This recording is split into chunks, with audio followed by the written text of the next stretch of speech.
Nama saya Isnaini Nurjanah dengan NIM 19011100038. Nama saya Olivia Maharani, NIM 1901110391. Nama saya Nurfa Winda dengan NIM 1901110438. Nama saya Kafus Alfarisi, NIM 1901113765. Nama saya Hikmat Yas, NIM 1901112236. Baiklah, di sini saya akan mempresentasikan mengenai tugas administrasi dan organisasi internasional.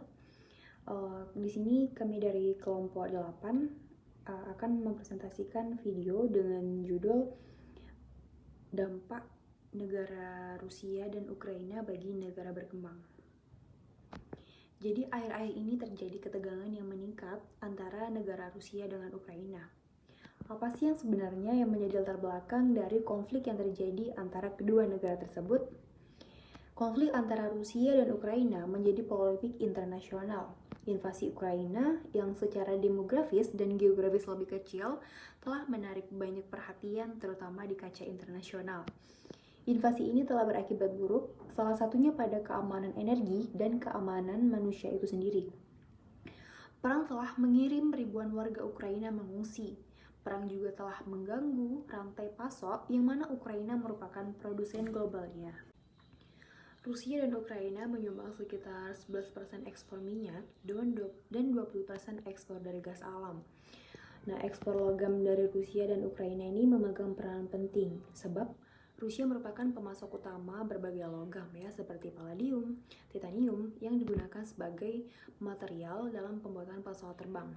Nikel yang digunakan dalam produksi baja, dan aluminium. Rusia dan Ukraina juga merupakan negara penghasil gas seperti neon dan argon yang digunakan dalam produksi semikonduktor.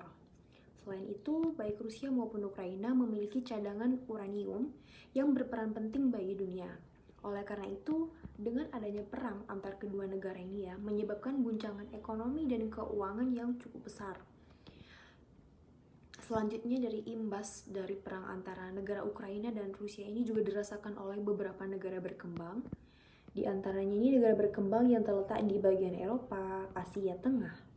Nah, ekonomi negara berkembang di kawasan Eropa dan Asia Tengah ini diprediksi bakal terimbas akibat dampak negatif perang Rusia dan Ukraina. Ditambah dampak perang dan guncangan akibat pandemi COVID-19 menjadi beban besar bagi perekonomian di kawasan itu. Kekuatan militer antara Ukraina dengan Rusia jika seandainya invasi benar-benar terjadi dan agresi militer benar-benar terjadi, Ukraina ukurannya menempati urutan kedua-dua dari 140 negara yang memiliki pasukan aktif dan pasukan cadangan sekitar 450.000 pasukan jika kita bandingkan dengan Rusia. Rusia merupakan salah satu negara superpower menempati urutan kedua dari 140 negara dengan total pasukan aktif 850.000 dan pasukan cadangan 250.000 orang. Kalau kita bandingkan lebih rinci, terkait dengan armada militer yang dimiliki ini, pasti Ukraina jauh tertinggal ketimbang Rusia yang menempati peringkat kedua. Proses pengambilan kebijakan dalam aneksasi Ukraina memiliki strategi yang sangat menguntungkan Rusia dengan menggunakan kekuatan militer yang sangat kuat. Sikap Rusia yang ofensif membuat permasalahan yang menyangkut Crimea semakin memanas, terutama dengan kehadiran negara-negara barat di Ukraina. Rusia sendiri telah mempersiapkan 200 tentara di sepanjang perbatasan timur Ukraina dengan Rusia, termasuk Crimea. Terikat dengan tindakan Rusia menaruh bergabungnya Crimea pada Federasi Rusia bukan merupakan akhir pada konflik yang terjadi di Ukraina, melainkan merupakan awal konflik baru antara pihak yang terlibat di dalamnya. Rusia yang merupakan aktor dalam konflik tersebut harus berhadapan dengan Uni Eropa, Amerika, dan NATO. Dukungan negara-negara besar kepada Ukraina membuat Rusia merasa terancam dalam memberikan pengaruhnya di Eropa Timur. Ukraina merupakan negara kecil yang tidak memiliki cukup kekuatan dalam melawan negara seperti Rusia. Oleh karena itu, Ukraina menggunakan strategi untuk melawan Rusia. Dalam menghadapi krisis antara Ukraina dan Rusia, Parlemen Ukraina mendesak Dewan Keamanan PBB untuk memantau situasi yang terjadi di Ukraina. Hal tersebut dilakukan Ukraina karena pemerintah Ukraina sadar dengan lawannya saat ini. Pengaruh kebijakan Rusia di Ukraina begitu dirasakan berbagai pihak sehingga mendorong pihak tersebut untuk terlibat dalam konflik di Ukraina.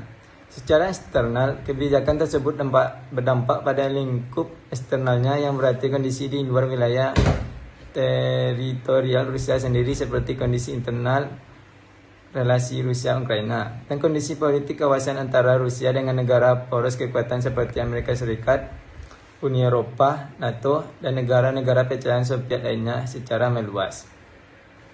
Secara internal, maka kebijakan tersebut juga memiliki dampak bagi kondisi domestik Rusia terlebih pasca kebijakan tersebut dilakukan oleh Rusia. Pihak-pihak seperti Uni Eropa, Amerika Serikat, dan beberapa negara sekutunya mendatangkan sanksi ekonomi terbatas pada Rusia sehingga sanksi tersebut berdampak pada kondisi perekonomian Rusia. Begitu juga pada dampak kebijakan tersebut pada kondisi domestik politik Rusia. Karena aneksasi tersebut juga melibatkan proses integritas wilayah Crimea dan juga berkaitan dengan berbagai opini dari masyarakat internasional. Saya akan melanjutkan pembahasan yang telah dibahas oleh teman saya sebelumnya. Secara geopolitik, Ukraina diperebutkan karena berada di antara kekuatan NATO dan Federasi Rusia. Peristiwa Euromaidan sebagai revolusi direspon dengan aneksasi dan intervensi merupakan kewenangan kaum neo-imperialis yang akhirnya menemukan momentum untuk mengembalikan kejayaan zaman Kekaisaran Rusia.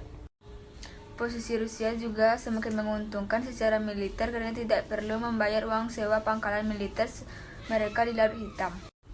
Ukraina sudah mencoba berbagai upaya untuk mengatasi konflik yang terjadi. Rusia akan memiliki pengaruh yang kuat dan melihat Rusia mengambil wilayah Crimea memungkinkan adanya konflik yang terjadi di masa yang akan datang. Ukraina perlu melakukan perubahan dan berbagai upaya untuk mencegah hal tersebut di kemudian hari. Imbas dari perang Rusia dan Ukraina juga dirasakan oleh negara-negara berkembang.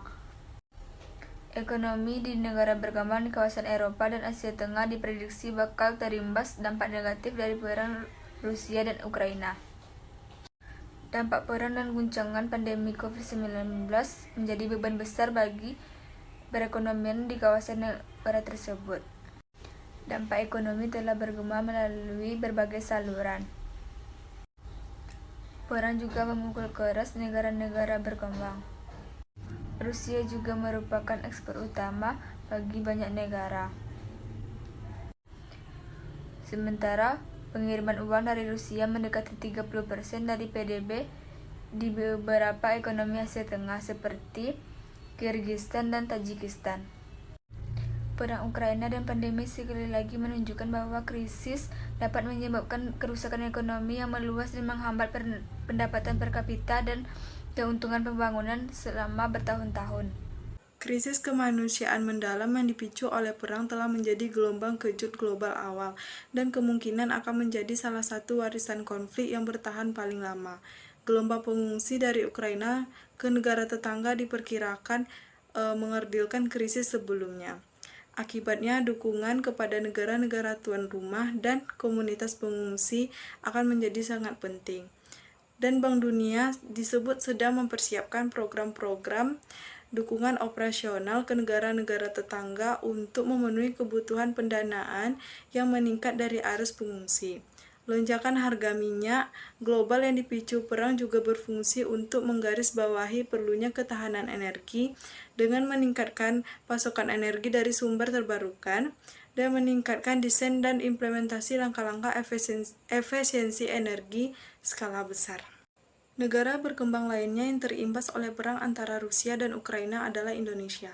Ketegangan akibat konflik Rusia dan Ukraina diperkirakan memberikan dampak rambatan ke ekonomi makro Indonesia. Menurut analisis ekonomi Bank Mandiri, dampak kepada Indonesia ini melewati jalur dampak seperti sektor finansial, sektor komoditas, serta jalur perdagangan.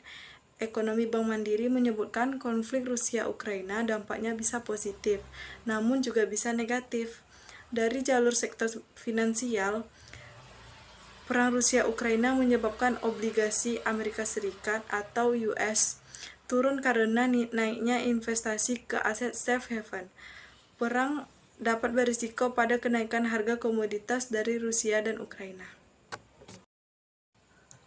Rusia adalah salah satu produsen dunia minyak bumi, kalium karbonat, bahan baku pupuk dan industri pertambangan, seperti nikel, aluminium, dan palladium. Rusia dan Ukraina juga merupakan negara pengekspor utama gandum. Perang Rusia-Ukraina dapat berdampak pada kenaikan harga minyak bumi yang diperkirakan meningkat mencapai lebih 100 US dollar per barel. Sementara itu, harga bahan bakar minyak meningkat di Amerika Serikat dan Eropa sebesar 30%. Rantai pasokan global sebelumnya sudah mengalami hambatan logistik akibat COVID-19. Konflik Rusia-Ukraina yang berkepanjangan berisiko memperburuk suplai dan memicu kenaikan harga komoditas. Perang dapat berisiko pada suplai komoditas dan logistik menjadi terhambat. Lalu infrastruktur utama seperti pelabuhan dan area Laut Hitam rusak akibat perang. Maka negara maju dapat memberikan sanksi ban atas komoditas Rusia. Tetapi sanksi ini juga dapat memperburuk harga komoditas karena pasokan komoditas alam dan Rusia untuk global ikut turun. Konflik Rusia-Ukraina berdampak secara global, lonjakan inflasi dan hutang, serta lonjakan tingkat kemiskinan, termasuk juga pasar komoditas serta keuangan dan hubungan perdagangan dan migrasi, serta dampak buruk pada kepercayaan antar negara. Perang juga memukul keras negara-negara berkembang di Asia Tengah, kawasan yang sudah menuju perlambatan ekonomi tahun ini akibat dampak pandemi yang berkelanjutan. Dampak perang antara Rusia dan Ukraina terhadap negara berkembang seperti Indonesia, ketegangan akibat konflik Rusia dan Ukraina diperkirakan memberikan dampak rambatan ke ekonomi makro Indonesia. Dampaknya per 25 Februari 2022, pelemahan nilai tukar rupiah terhadap dolar AS cukup terbatas, atau hanya sekitar 0,24% ke 14.373 rupiah sepanjang 2 hari. Imbal hasil obligasi pemerintah masih relatif stabil di 6,46%. Kemudian dari jalur sektor komoditas, konflik Rusia-Ukraina menyebabkan naiknya harga minyak dan gas, crude palm oil atau CPO, serta batu bara karena ada risiko supply. Harga komoditas emas pun diperkirakan meningkat karena faktor inflation hedging commodities atau karena peralihan emas menjadi instrumen investasi safe haven ini. Dampaknya ke Indonesia bisa menyebabkan kenaikan inflasi di bulan Februari atau Maret 2022. Peningkatan ini melalui komoditas harga emas perhiasan yang biasanya masuk ke dalam komponen inti dari jalur perdagangan. Rusia dan Ukraina memang bukan negara mitra dagang utama Indonesia, tetapi Ukraina merupakan eksportir gandum utama dunia, termasuk ke Indonesia. Tekanan dari sisi suplai ini bisa meningkatkan tekanan pada inflasi domestik, terutama dari sektor pangan. Hingga demikian, perlu adanya diversifikasi untuk komoditas ini. Perang juga membuat kerugian dan krisis perdagangan maupun ekonomi. Ada beberapa negara yang justru diuntungkan. Negara penghasil emas, perak, aluminium, dan nikel seperti Indonesia mengalami kenaikan harga komoditas saat ini. Konflik Rusia-Ukraina berlangsung, negara lain penghasil minyak, gas bumi, perak, emas, nikel, dan aluminium, hingga palladium juga mengalami kenaikan ini.